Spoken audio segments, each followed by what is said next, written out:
Hello my friends, Paul here at the RoJoBe Music Workshop, and welcome to part 5 of the commissioned Canjo builds.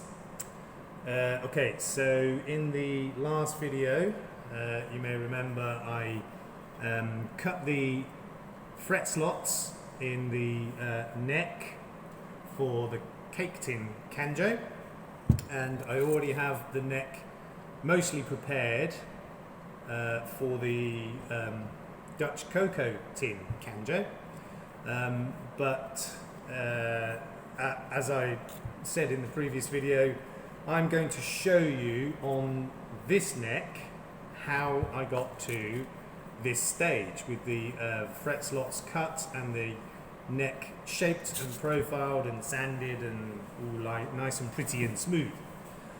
Okay, so before I start, I just want to show you I've received another tool that I recently purchased, a nice little palm sander. I do have another palm sander, but the base is square, which isn't always useful. And also, I've had it for quite a while, but the very first time I used it, just applied a little bit of pressure, and it broke. So basically, inside the foot, the pad, the plate, whatever you want to call it, the motor has a disc on the end which is just slightly offset. So as it spins, it kind of oscillates, you know, and that sits inside a cup on the foot, the base, and on that other one. The cup, which is all part of the base itself, the cup actually broke away.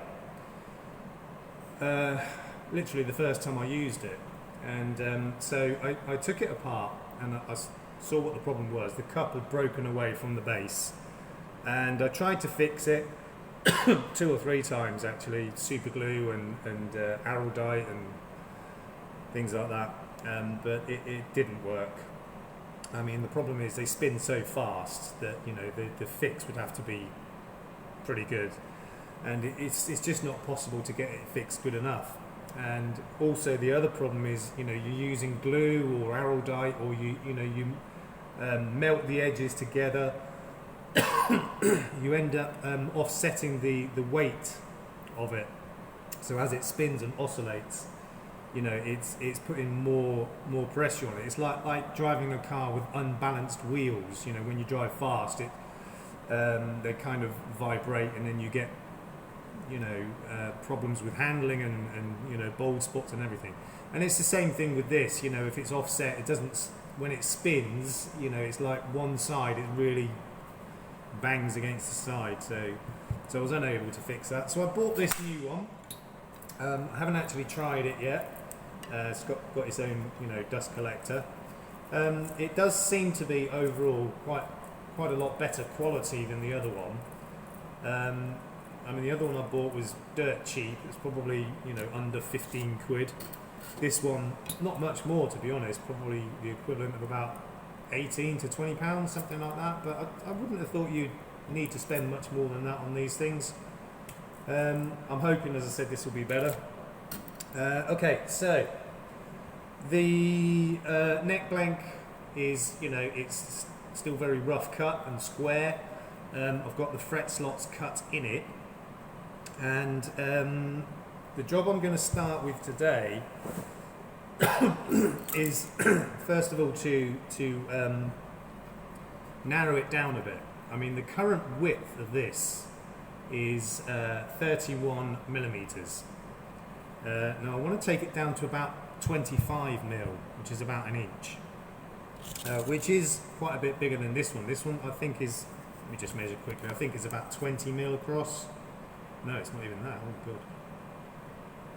That's about 16 or 17 millimeters across, so that's quite narrow.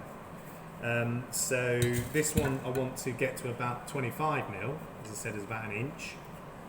I'm surprised at that one. I didn't think that was that narrow. Let me just check again. Yeah, it's about 17 to 18 millimeters, that one. So this one's going to be a fair bit wider, but I wanted this one chunkier. This is for the cake tin one.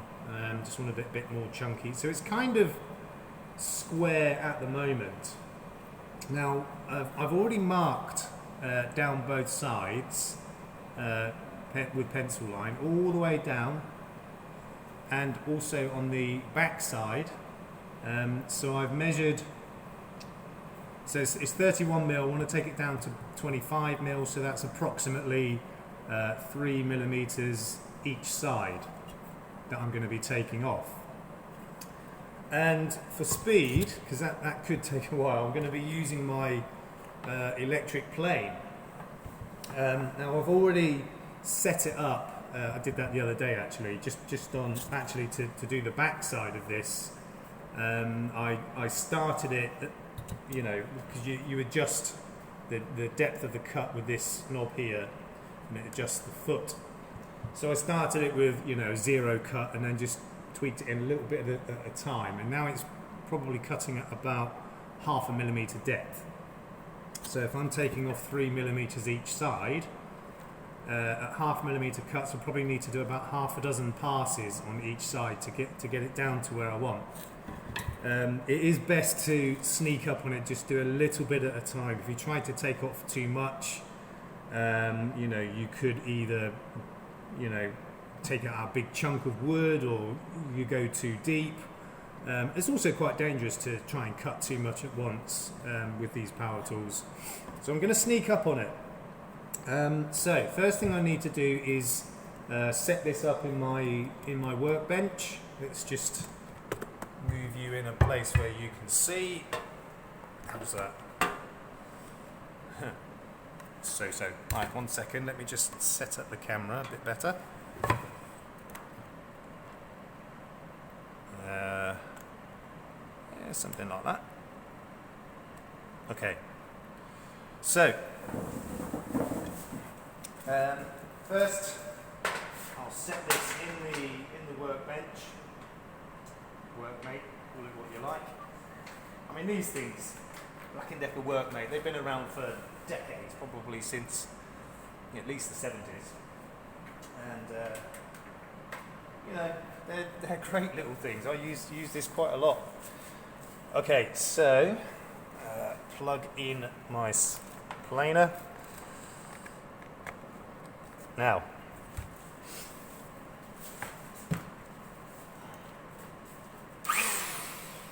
okay, so this will probably be a little bit noisy, but I just want to show you how I'm doing this. So as I said, I've got it set to take off about 0.5 millimeter at a time, and I do have to be careful. One slip and, you know, I could be right back to square one, have to start making a new neck. So, noise alert, and here we go.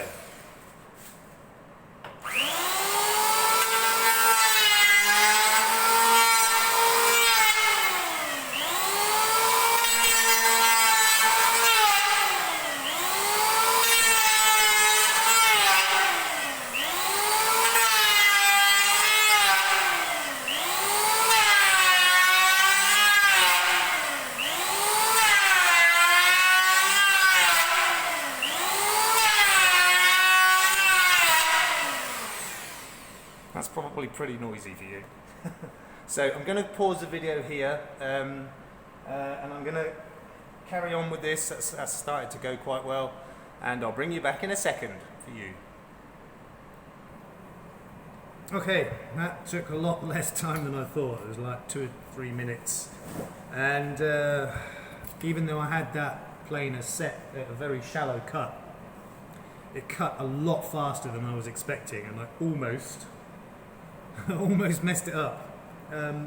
But in actual fact, what's happened, which wasn't what I was expecting, has actually turned out quite good, really. So that's the bottom end, okay, and this is the top end, and you can see already that it's tapered towards the top end, quite a bit actually. But that's actually worked out just right. I'm going to need to tidy up this end a little bit. You can see that's the back where the tune is going to go. But I'm actually, even though that didn't go anything like I planned, because I just wanted it all to be completely straight, that's actually done me a bit of a favour, to be honest, because I did want a bit of a taper, and I thought, how am I going to do that? I did it with a plane. So that's actually worked out quite well. So I wanted a bit of a taper anyway, so that's ended up a little bit narrower than 25, but from kind of the middle back, it's still a little bit over 25. So that's actually worked out perfectly, to be honest.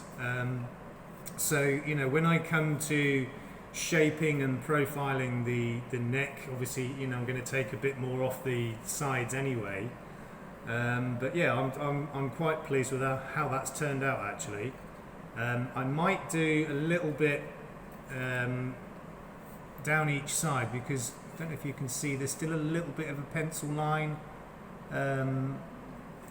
Both sides, actually. You can barely see it, but there's still a bit of the pencil line there. So I might still take off a bit more with a rasp, just to get that a bit more even. And then the next stage is to actually start to shape and profile the neck. So I am actually, I've decided I'm going to, so you see even on the back side you can still see a bit of the pencil line. So it's still a little bit wide in places, but I'm not going to attack it anymore with that planer, because, as I said, that took it off a lot faster than I was expecting. But as it's turned out, I'm quite pleased with that result. It's actually saved me a fair bit of time and work. So I'm going to shave that down to those pencil lines with a rasp, just to get it a bit more even.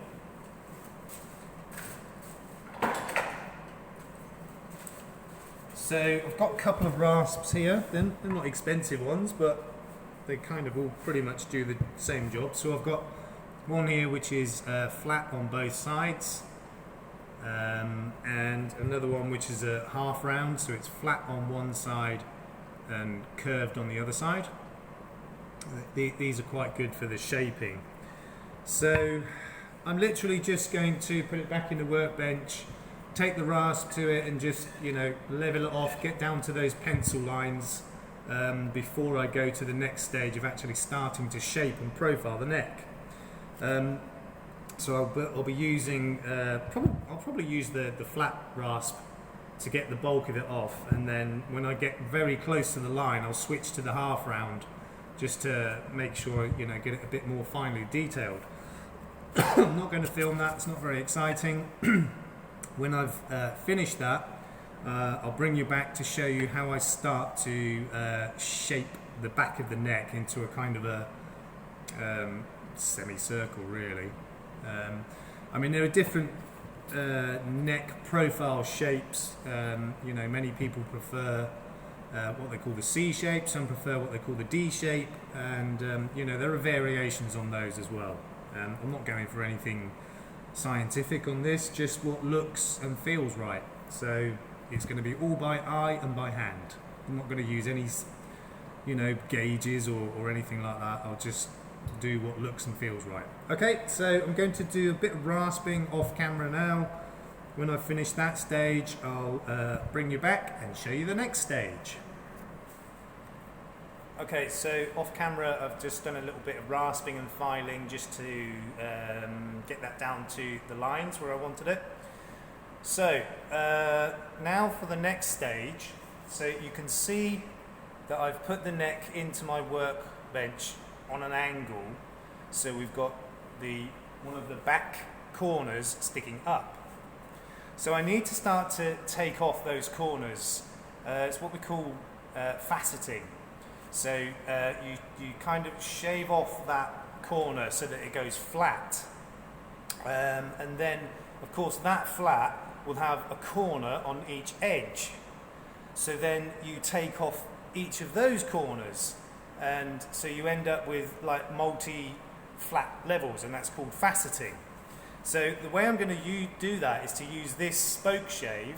Again, only a cheap one, but it does the job really well. And I'm just going to take off this edge to this corner to a flat edge, Not too much at first, because I need to put one facet in it and then take off the two edge corners and make two more facets. So this is how we do it. So that's clamped nice and tightly in the bench there. Now, the way I do it is I pull this towards me, which does tend to be the correct way to do it. So here we go. And you want to do an even pull all the way down so that you get an even flat edge. Okay. I do need to take off quite a bit of material here, so I'll keep going.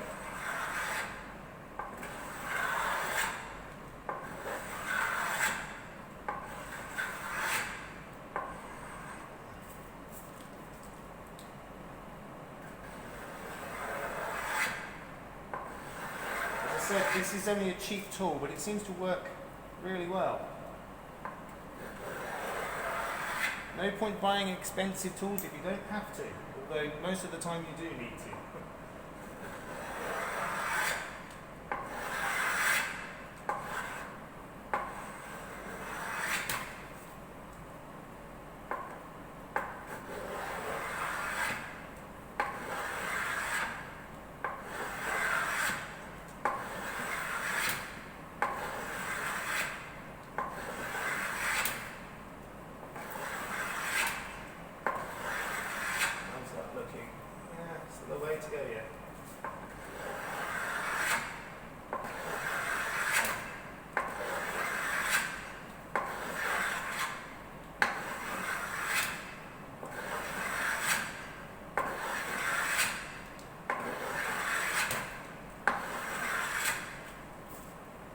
Okay, still not quite enough taken off yet, but let's see how well you can see this.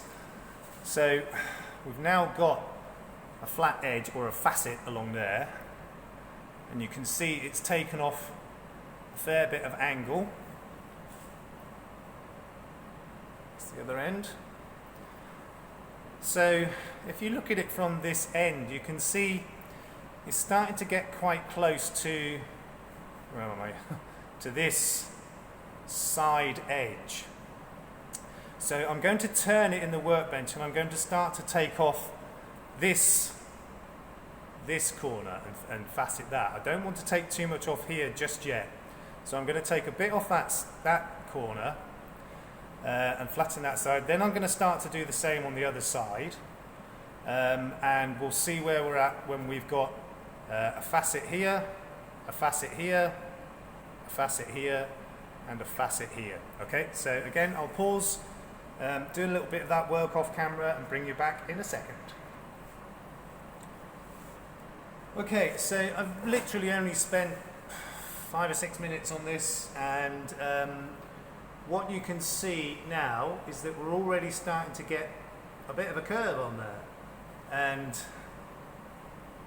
it's still a bit flat at the back side, but you can see where and because this is tapered, you can see that the facets have actually tapered as well. But you can see it's starting to take shape. So even at that end, it's still pretty rough at the moment. Still needs a lot of fine work, but it's starting to take the shape. So that's how I start this process, with the wonderful little spoke shave, which really cuts down the time a lot, and you can see, you know, it's starting to get that shape, that final shape that we want. Now I might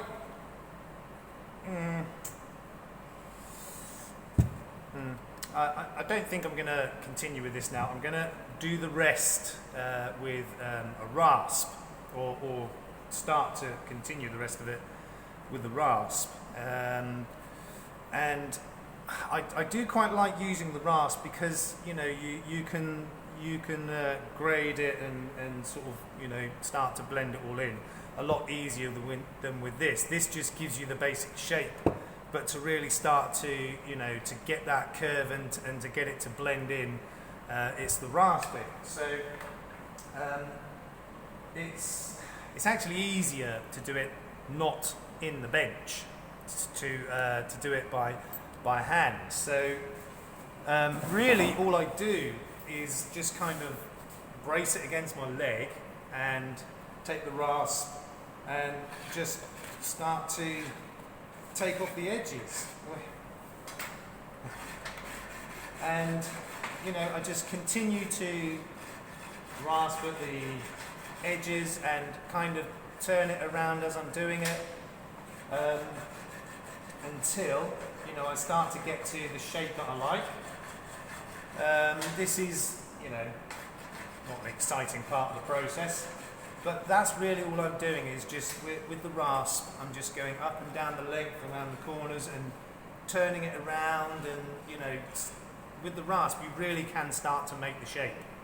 So this video is starting to come towards the end now, so that's the stage I'm at now. So I now need to start doing the rasping and filing to get the basic shape. In the next video I will have more or less got the shape to where I want it, and then I'll move on to the sort of finer detailing of it, the sanding and things like that.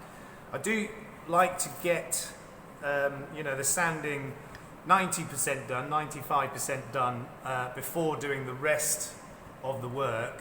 There's no point, you know, doing the final sanding until you finish the work, because you know you will get the odd few nicks and scratches and things like that. So you know, the final sanding is done more or less at the end. But I do like to get, as I said, you know, 90-95% of the sanding done before I start to fit the frets and everything else. Okay, so that will be the next video, the finer detailing. I'm just gonna get the shape of this done off camera, just to save time. And really like to thank you all for watching. Hope you're enjoying this series and look forward to the next video. And as I've said before, this entire series, even though it's commissioned, is dedicated to my late dad, who passed away a little over 3 weeks ago now. You know, I'm inspired to do all of this work because my dad was, you know, a bit of a handyman.